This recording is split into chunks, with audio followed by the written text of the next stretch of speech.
Ukraine রাশিয়ার যুদ্ধ, এই যুদ্ধে শুরু থেকেই ইউক্রেনের পাশে থেকেছে আমেরিকা।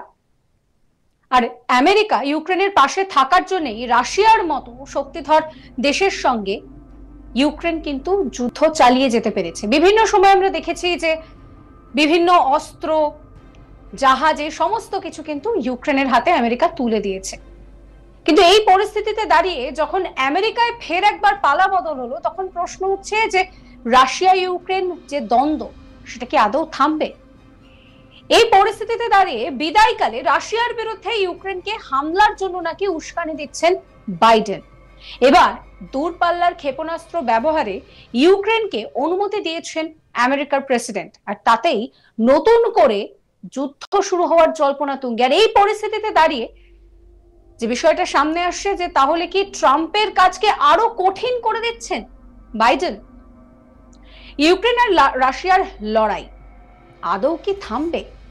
সেই প্রশ্নের উত্তর পশ্চিমের শক্তিধর দেশগুলি সত্যিই দিতে পারছে না।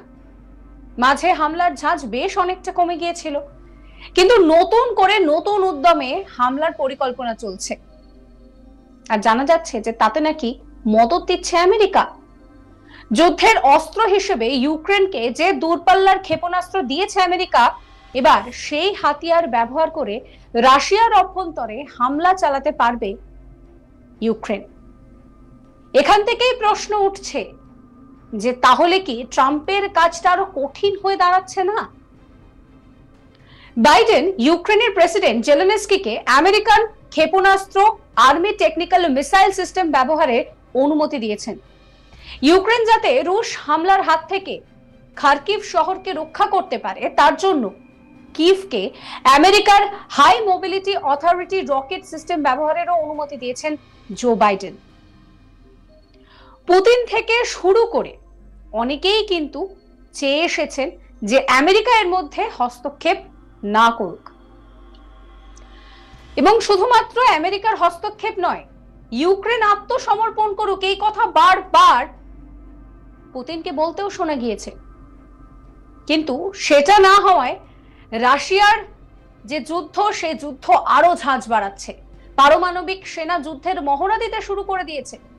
সব মিলিয়ে একটাই প্রশ্ন, যে তবে কি পারমাণবিক যুদ্ধ বাঁধবে বিশ্বে? আর যদি তাই হয়, তবে তার প্রভাব ভারতের উপরে কতটা পড়বে, সেটাই সময়ের অপেক্ষা। মার্কিন সরকারের পক্ষ থেকে এই তথ্য সামনে আনা হয়েছে। তাদের তরফে বলা হচ্ছে যে মার্কিন প্রেসিডেন্ট জো বাইডেন রাশিয়ার বিরুদ্ধে ওই অস্ত্র ব্যবহারে ইউক্রেনকে অনুমতি দিয়েছেন।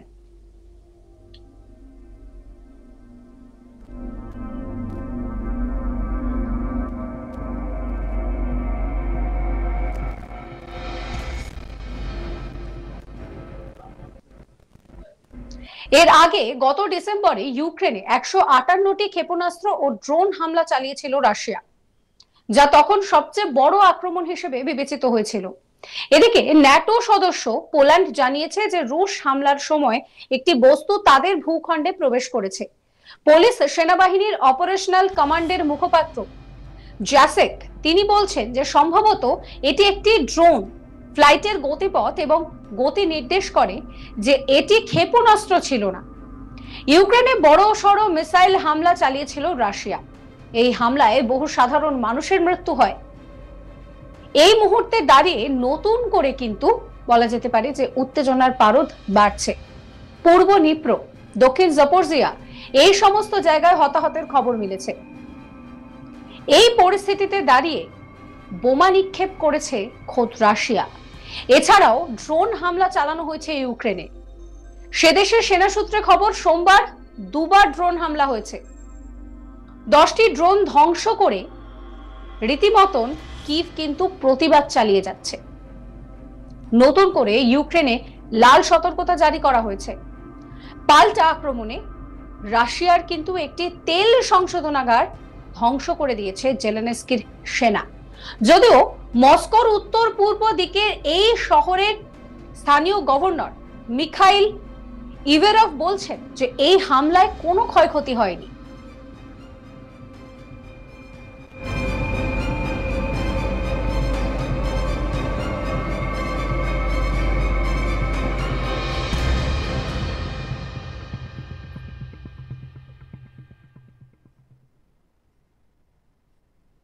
দ্বিতীয়বারের জন্য আমেরিকার মসনদে বসেছেন রিপাবলিকান প্রার্থী ডোনাল্ড ট্রাম্প।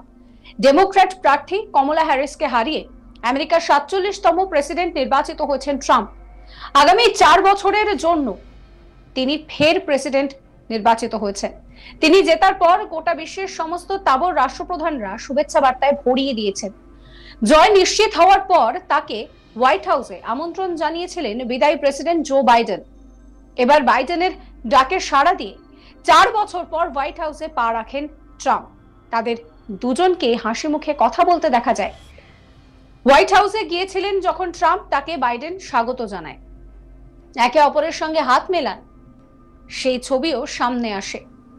প্রসঙ্গত বাইডেন তিনি কিন্তু শুভেচ্ছা বার্তা জানিয়েছেন এবং ট্রাম্প জেতার পর বাইডেন বলেছিলেন যে তিনি শান্তিপূর্ণভাবে ক্ষমতা হস্তান্তর নিশ্চিত করবেন। সেই প্রসঙ্গ তুলেই বাইডেন বলেন যে আপনাকে দেওয়া কথা নিশ্চয়ই পালন করা হবে। জয় স্পষ্ট হতেই সমর্থকদের বার্তা দেন ডোনাল্ড ট্রাম্প। নিজের ভাষণে ট্রাম্প বলেন যে আপনারা অসম্ভবকে সম্ভব করে দেখিয়েছেন। আমার জীবনের প্রতিটা মুহূর্ত আমেরিকার জন্য, আমেরিকাকে আবার সেরা করব। আমেরিকার জন্য সোনার সময় শুরু হতে চলেছে, এটা আমেরিকার জয়। মঞ্চে দাঁড়িয়ে দেশের পরবর্তী ভাইস প্রেসিডেন্ট কে হবে তাও জানিয়ে দিয়েছিলেন ট্রাম্প। তিনি বলেন যে জেডি ভ্যান্স হচ্ছেন আমেরিকার পরবর্তী ভাইস প্রেসিডেন্ট। তার সঙ্গে নিজের স্ত্রীকেও শুভেচ্ছা বার্তা জানান ট্রাম্প।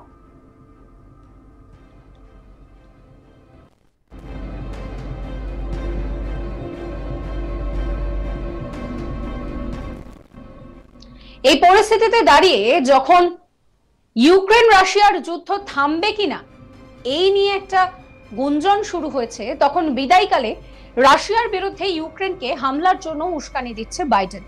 এবার দূরপাল্লার ক্ষেপণাস্ত্র ব্যবহারে ইউক্রেনকে অনুমতি দিয়েছেন আমেরিকার প্রেসিডেন্ট, আর তাতেই নতুন করে যুদ্ধ শুরু হতে পারে বলে আশঙ্কা করা হচ্ছে।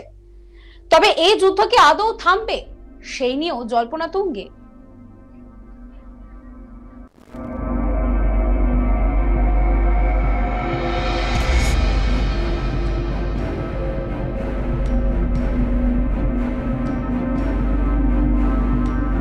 এই পরিস্থিতিতে দাঁড়িয়ে নতুন করে কিন্তু হামলার ছক তৈরি করা হচ্ছে, আর তাতে মদত দিচ্ছে আমেরিকা। যুদ্ধের অস্ত্র হিসেবে ইউক্রেনকে যে দূরপাল্লার ক্ষেপণাস্ত্র আমেরিকা দিয়েছে, এবার সেটা ব্যবহার করে রাশিয়ার অভ্যন্তরে হামলা চালাতে পারে ইউক্রেন।